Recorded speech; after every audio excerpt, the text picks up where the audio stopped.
डेढ़ महीना राजस्थान के पूर्व उप मुख्यमंत्री सचिन पायलट के लिए काफ़ी ज़्यादा मुश्किल भरा रहा है।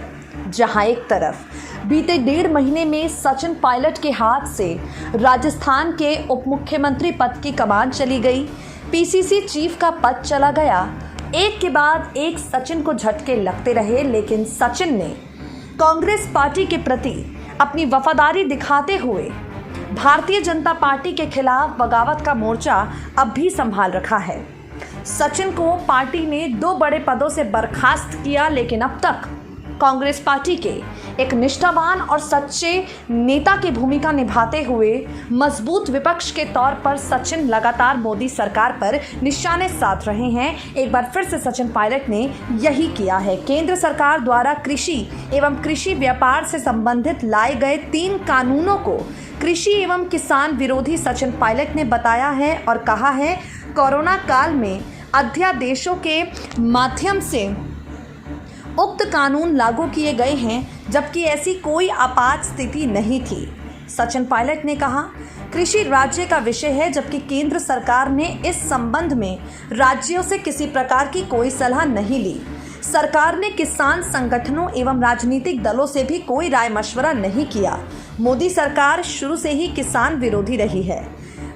साल 2014 में मोदी सरकार ने सत्ता में आते ही किसानों के लिए भूमि मुआवजा कानून रद्द करने के लिए अध्यादेश प्रस्तुत किया, लेकिन राहुल गांधी के नेतृत्व में कांग्रेस एवं किसानों के विरोध के कारण मोदी सरकार को पीछे हटना पड़ा। मोदी सरकार ने इन 3 नए कानूनों से किसान, खेत मजदूर, कमीशन एजेंट, मंडी व्यापारी सभी पूरी तरह से समाप्त हो जाएंगे। पूर्व उप मुख्यमंत्री ने कहा, एपीएमसी प्रणाली के समाप्त होने से कृषि उपज खरीद प्रणाली समाप्त हो जाएगी। किसानों को बाजार मूल्य के अनुसार ना तो न्यूनतम समर्थन मूल्य मिलेगा और ना ही उनकी फसल का मूल्य। ये दावा सरासर गलत है। अब किसान देश में कहीं भी अपनी उपज बेच सकता है। आपको बता दें, साल 2015-16 की कृषि जनगणना के अनुसार देश में 86% किसान 5 एकड़ से कम भूमि के मालिक हैं। ऐसी परिस्थिति में 86% अपने खेत की उपज को अन्य स्थान पर परिवहन या फेरी नहीं कर सकते हैं, इसलिए उन्हें अपनी फसल निकट बाजार में ही बेचनी पड़ती है। मंडी सिस्टम खत्म होना किसानों के लिए बेहद घातक सिद्ध होगा। अनाज सब्जी बाजार प्रणाली की छटाई के साथ राज्यों की आय का स्रोत भी समाप्त हो जाएगा।